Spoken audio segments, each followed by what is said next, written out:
हमारा channel subscribe करें। Notifications के लिए बेल आइकन पर क्लिक करना ना भूलें।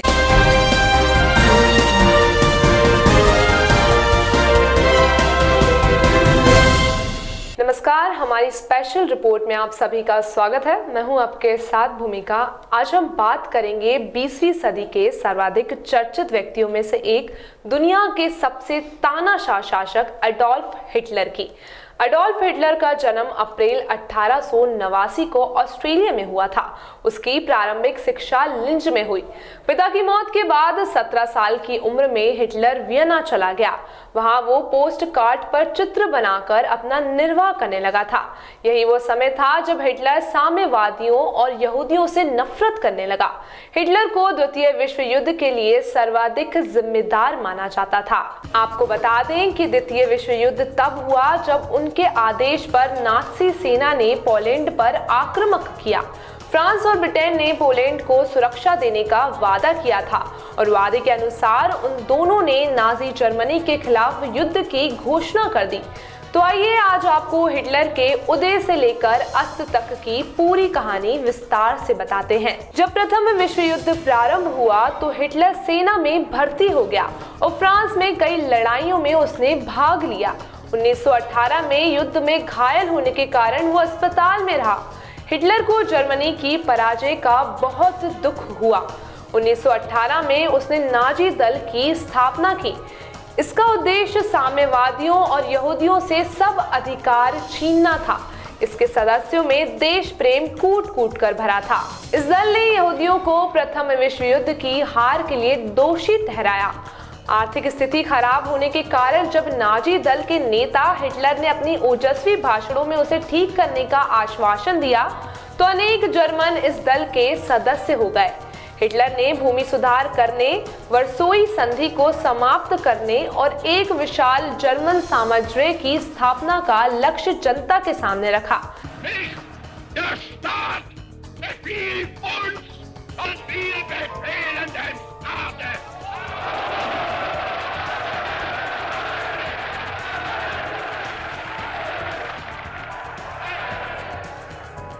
Nicht der Staat hat uns geschaffen, sondern wir schaffen uns unseren Staat.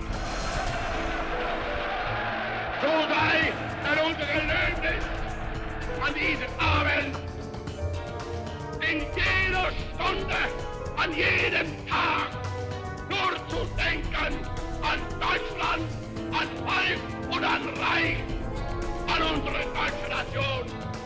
Unser deutsches Volk siegt ein!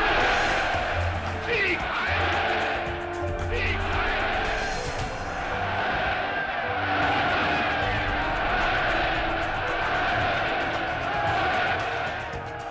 जिससे जर्मन लोग सुख से रह सकें।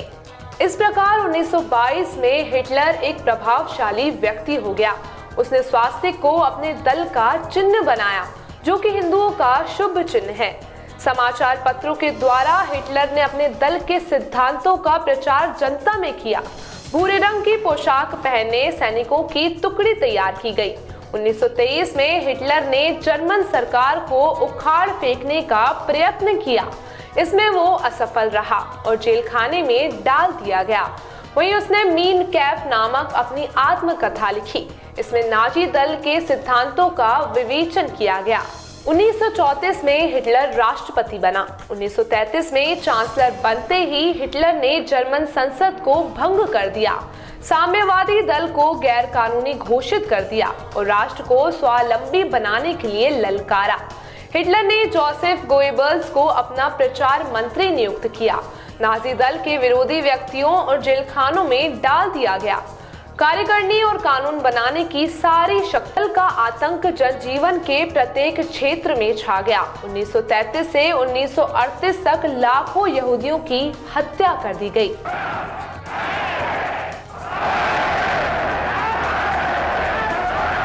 (1933) में जर्मनी की सत्ता पर जब एडोल्फ हिटलर काबिज हुआ था तो उसने वहां एक नस्लवादी साम्राज्य की स्थापना की थी। उसने साम्राज्य में यहूदियों को सब ह्यूमन करा। हमारी स्पेशल रिपोर्ट में फिलहाल इतना ही। आप जुड़े रहिए 7 न्यूज़ के साथ। नमस्कार। हमारे साथ जुड़े रहने के लिए हमारा चैनल सब्सक्राइब करें। नोटिफिकेशंस के लिए बेल आइकन पर क्लिक करना ना भूलें।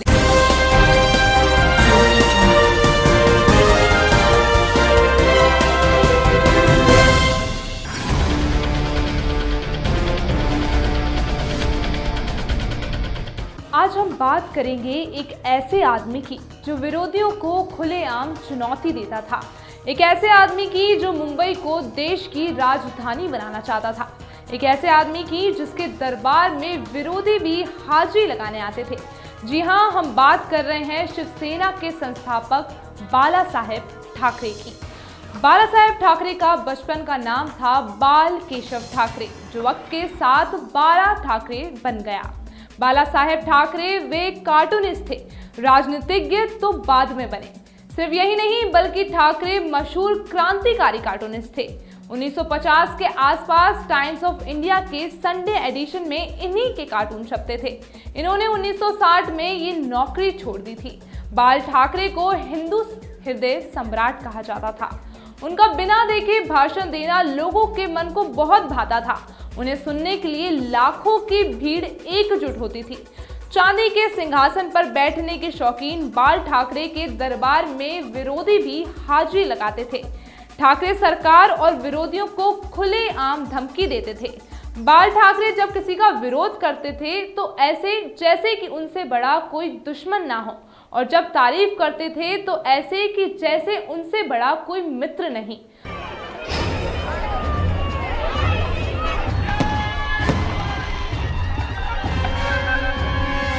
19 जून 1966 को बाल ठाकरे ने शिवाजी पार्क में नारियल फोड़कर अपने दोस्तों के साथ पार्टी बनाई थी, शिवसेना, जो आज भी चल रही है।